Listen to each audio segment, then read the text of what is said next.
Hello everybody and welcome back to another episode of Microsoft Flight Simulator, and today I'm going to be talking about the H-135 helicopter project again by Hype Performance Group. And the reason why we're talking about this again is there's a new update and quite a few things added. I'll let you guys read through this while I jabber on for a second. But there's quite a few things that keep coming up with this helicopter. People keep asking, how to install it. They can't get it to work. And then, how to map the controls. A lot of people are struggling with mapping the controls. So I figured since there's an update here, this is a good time to show you guys how I go through the installation process for myself, but it will work with various means of installation. So let's go ahead and go through that, and then we'll jump into the plane. Also check out the update since we're there, might as well. Fly it around for a little bit and see what's improved and what's changed. So without further ado, there it is. Let's get after it. So obviously the first thing we want to do is select this download button here. And we're going to sit here and hum our favorite song, whatever that may be, or stare out the window waiting for someone on their bicycle to fall over or something. Something's got to happen, right? And then now we've got still 50 seconds left. I don't know why FlightSim.2's website seems to be going slower lately. Normally they're really quick, but lately it's been a little on the slow side. But while that's going on, there is a couple other things that we can do. So the first thing that I'm going to do is I'm going to open up my mods add-ons linker. And this is totally preference, how you install the mod. All add-ons linker does is basically puts it in the directory for me. So, but it's really handy because you can organize things, you can create your own folders and select things from there. But the first thing I'm going to do is I'm going to uninstall it. Okay? Anytime there's an update to a mod, I highly recommend you guys remove the previous version and install fresh. Don't copy on top of them. And a lot of the mod creators or developers will tell you, do not install over a previous version. It's just, there's bad juju, codes change. Sometimes files are in one mod that don't exist in the next one, and so you can cause problems and weird different issues. So, with that removed, we're going to come over here and go to my downloads directory here. You can see I've got quite a few things from the previous video here. And I'm going to pull all this stuff out. It's all done. Alright, so here is our downloaded file here. So the first thing I'm going to do is I'm going to use whatever extractor you have. I like 7-zip. It's free. It works phenomenally with every form of archive that I've come across. And I'm going to tell it to extract to its own folder name. Now, here is where the most common mistake happens. And I've gone through this before in previous videos, but I obviously don't expect everyone to come across my channel to see every video that I have. I wish. So, let's go here for a second. We're going to open up another folder. And I'm going to go to my mods folder. And I'm going to go to my aircraft. And the first thing I'm going to do is I'm going to delete the original. So, out of there. Alright, now the most common mistake that people make here is they'll take this folder and drop it into their directory. This is a no-no. I want you guys to look at a couple of these other ones. So let's look at the C-152 mod. Okay, look at all the content, and you can always tell almost. I don't think I've come across a mod or add-on or whatever you want to call them yet that does not have these two folder or files in the very next directory. The way I want you guys to think about these is no different than a manila file sitting on your desk. You can title this whatever you want. The simulator does not care what these are titled. These are for your reference, so you know what they are. So that's why I can change this to H-135, and that's all I care about.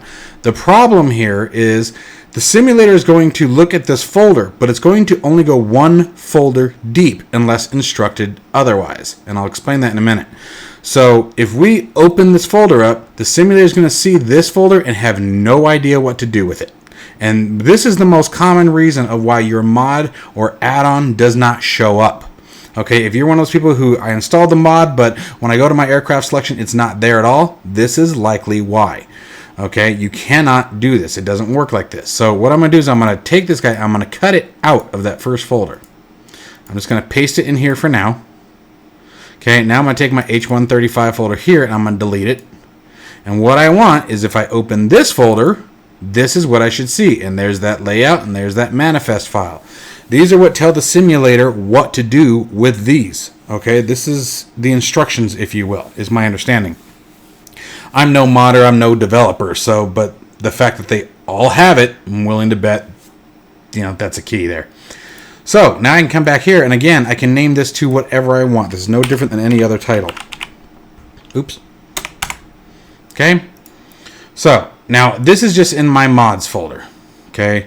What I'm going to do is use our add-ons linker to actually install it. So, I'm going to click on that there, and it's going to actually copy it over into my packages community folder. So, if we go to packages, there's community. Scroll down, these are all my liveries, and there it is, H-135. We open it up, there's the mod. So again, inside your community folder, if that's how you're doing this, let me expand this a little bit. I'm not sure why that is so wide. Interesting. Anyway, you can see, here's my custom folders, but here's the packages, and here's community. Okay, here's our titled folder, and again, here's the mod. If you open this up and it says H-135 again like we saw before, it's not going to work. It will only go one folder deep unless it has files or something instructing it to do otherwise. Okay, so this is the most common reason why your mod will not show up if you install it, is it's installed improperly. Okay, and you have to be careful when using an extractor like 7-zip or even, the built-in zip extractor. Even if I were to go to extract here, now this is something that should work. If I do the extract all,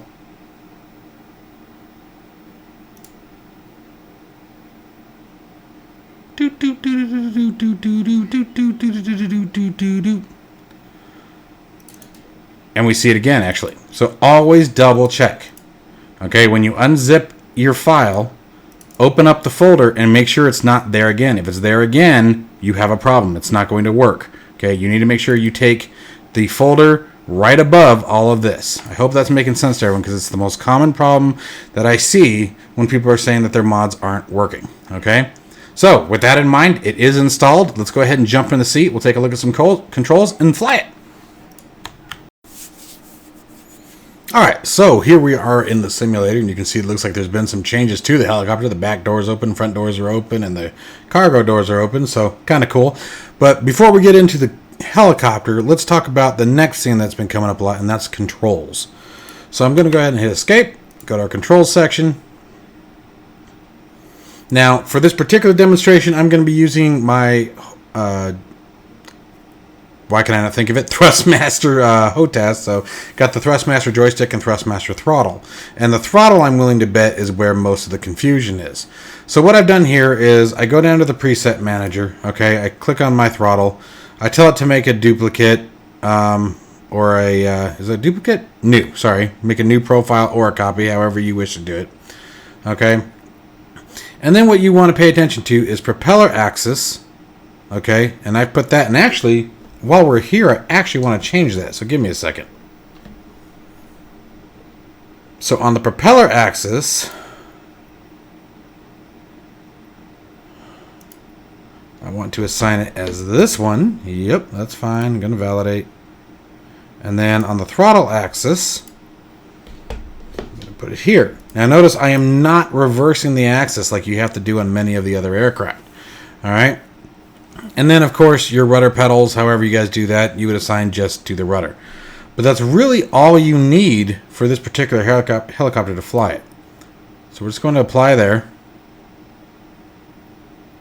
Go back and resume. Alright, so now let's get into the seat and let's talk about startup, and we'll go fly around for a little bit. I'm not going to go in full detail today. Just a real quick spin around showing you guys how it all works. Nothing too crazy. We did a good demo flight of it yesterday or day before, whatever it was. Now it has gone through some changes already since then, but not the purpose of what we're trying to do here. All right, give me a second here.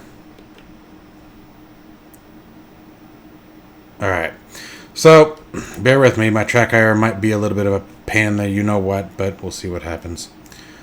Okay, so let's jump in. All right, so jumping into the seat, we're going to flip the battery on here. Now, I believe I saw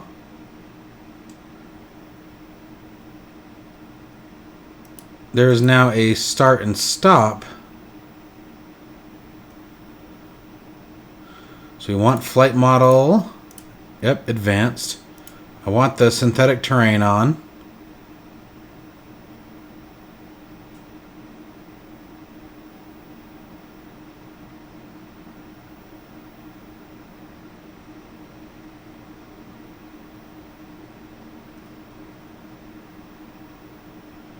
Oh, look what we got here. Looks like we can turn some things on and off from here. Our lights. Interesting.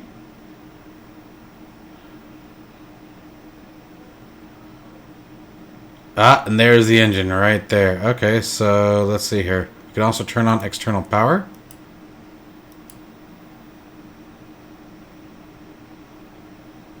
Let's close these doors for a second. Now, when I close those doors, does it close them all? Yes, it does. Okay.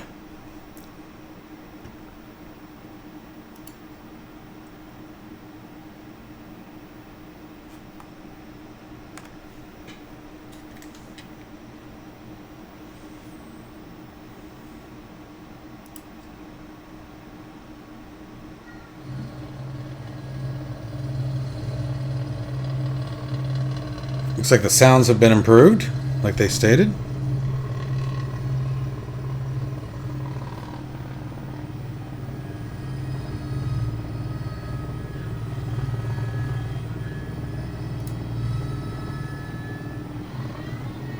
Whoa! Forgot to take my own advice. So remember, for those of you who saw the previous video, one of the things you do have to do is make sure to cycle your controls before you start the engine. So that was totally my fault. Are we in the building? Surprisingly, no, but the doors are opened again. Interesting. I don't know why it does that. Okay, so I'm going to take my throttle.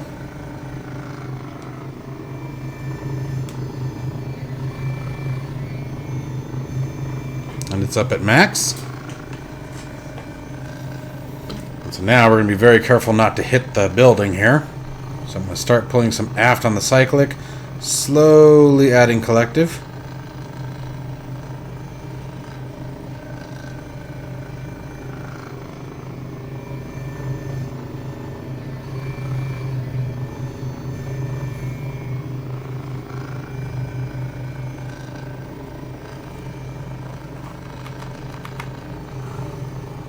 There we go, that's better.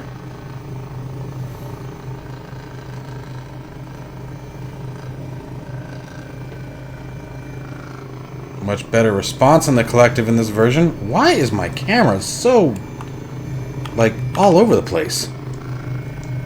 There, that's a little bit better. Okay. Now that I'm done messing with the cameras, we can fly it.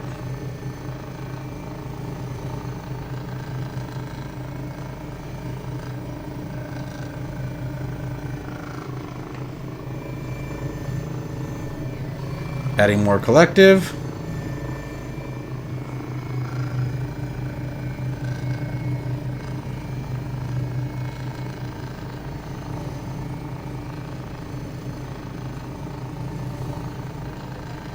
This thing is getting more and more challenging each time I fly it. They're definitely making a lot of adjustments to it.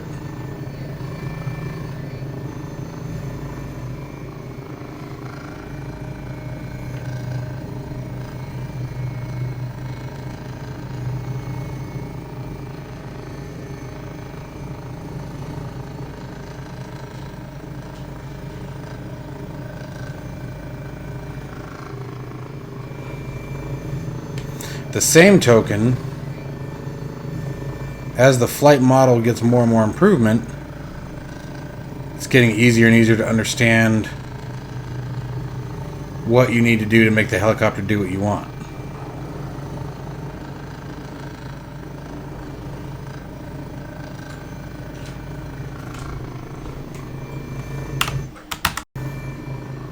Okay, sorry about the interruption. Mama's getting smoothies for everybody.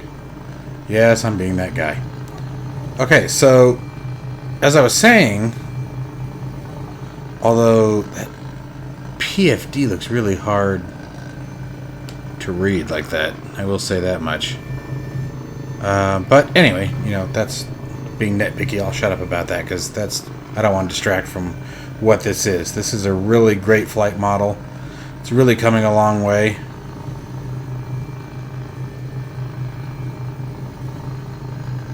Set it down right over there. What is that? Looks like a baseball field, maybe?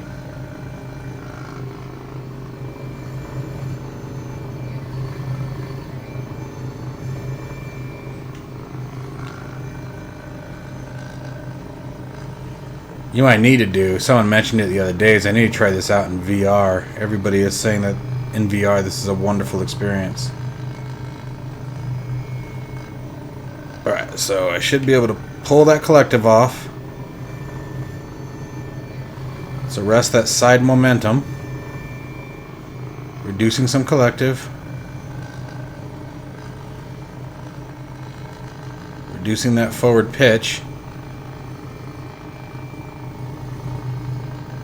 A little bit on the aft. Reducing collective.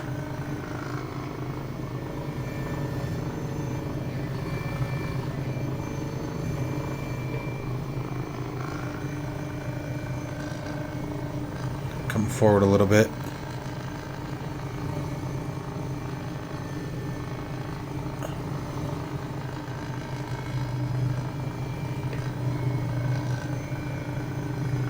Trying to put it right in that dirt plotch there.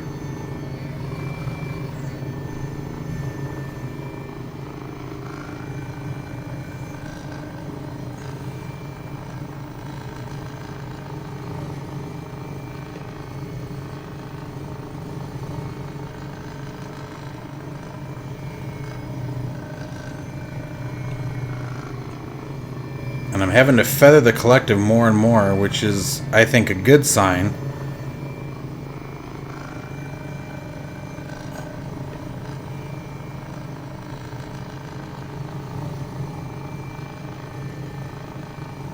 Still need a lot of rudder though. Come on, baby. And the ground effect is a real pain in the hind end with this thing, but I don't know. I remember learning, yo, come on, baby, stop that. You stop that? Okay, gosh. So I do remember that even when learning the DCS Huey, the UH-1, the ground effect and the transition through it was a real pain in the backside too. So, I mean, some of that may absolutely be completely realistic. I just don't know. I'm not a real helicopter pilot, so that's real hard to say. And that's the other thing. I think turning the synthetic terrain off obviously would have solved any visibility problems I had with the PFD. But this is a really hot aircraft, guys. I'm really enjoying it, and with each new release, it just gets better and better and better. They've really come a long way. The first time I flew it, it was very, very arcadey, very simple, very plain. Couldn't do a lot of the maneuvers you were hoping to be able to do with a helicopter. Flying it it was almost boring. It wasn't that it wasn't good, you know, it was on the right track, but it was very boring in the beginning. But where now, I mean, even the pickup isn't near as fast as it was. Now, somebody had asked me about one thing the other day. Let's check out VRS. And so we're going to need some altitude for that.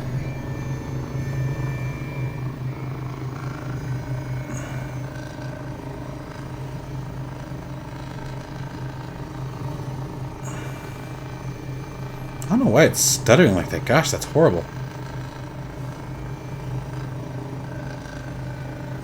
And so what VRS is, and this is my, again, uneducated understanding of it, but I'm doing my best here, is basically what happens if the aircraft begins descending faster than the downforce created by the rotors. You need a ton of altitude. Basically what happens is the rotors have to be accelerated, so you have to add a ton more collective. That downward airflow from the rotors has to exceed the speed of the airflow going up when you're descending too fast, right? As we're falling down, air is passing through the top of the rotors, going from the bottom up. The rotors, as they're spinning, are sending air from the top down. I don't know if it's normal for that to be redlined like that. I'm just going to leave the throttle alone. But anyway, so what happens if you get into VRS? Basically, it happens if you cut the collective too fast, you descend too quickly. Is you need to make sure that you have enough altitude to recover, and if you don't, you smash into the ground in a very violent way. Give me a second here. My rudder pedals are moving. They're literally sliding on the carpet. So like I said, the amount of left rudder needed to compensate is pretty extreme. And I hope that's something that they address a little bit. Like, I'm almost full left right now, and it's still turning. But anyway, so what we're going to try doing here is I'm just going to cut the collective, and we're going to see how she falls. So there's the collective gone. And so as we accelerate in the descent, although it's holding very steady, oh, there's 1450, there's 1500 feet, 1600 feet. Altitude's down at 2900.